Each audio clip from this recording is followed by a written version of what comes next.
তোমরা কি কোনোদিনও অক্টোপাস খেয়েছো? তোমরা যদি না খেয়ে থাকো অবশ্যই ট্রাই করতে পারো। সাধারণ কিছু উপকরণ দিয়ে আজকে আমি বানিয়েছিলাম অক্টোপাস চিল্লি।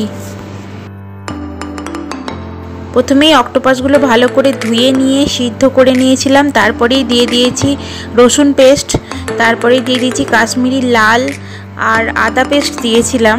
তারপরে একটা ডিম ভালো করে ফেটিয়ে নিয়েছি, ফেটিয়ে নিয়ে তার উপরে দিয়ে দিয়েছি, দিয়ে ভালো করে ম্যারিনেট করে রাখছি খানিকক্ষণ। তারপরেই দিয়ে দিচ্ছি কর্নফ্লাওয়ার। কর্নফ্লাওয়ারটা দিতেই হবে, কর্নফ্লাওয়ার দিলে ভালো কোটিংটা হবে, যার কারণে কর্নফ্লাওয়ারটা দেয়া। দিয়ে ভালো করে মিক্সড করে নিচ্ছি। আমার মিক্সড করা হয়ে গেছে ভালো মতো।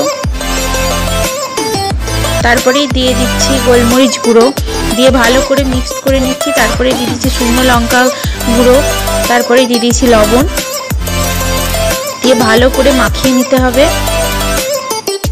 কড়াইতে নিয়ে নেবো সাদা তেল, তারপরে একটা একটা করে ম্যারিনেট করা অক্টোপাসগুলো দিয়ে দেবো, দিয়ে ডিপ ফ্রাই হওয়া পর্যন্ত অপেক্ষা করব লো ফ্লেমে।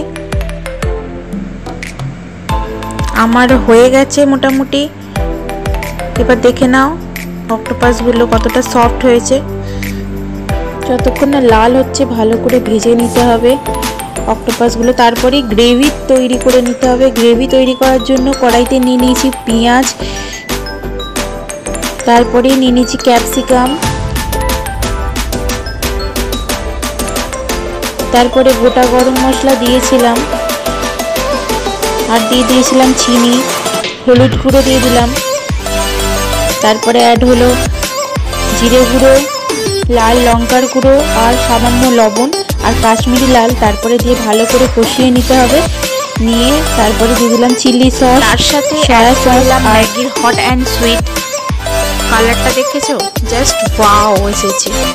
তারপরেই অক্টোপাসগুলো দিয়ে দিলাম, দিয়ে ভালো করে ফুটিয়ে দিতে হবে।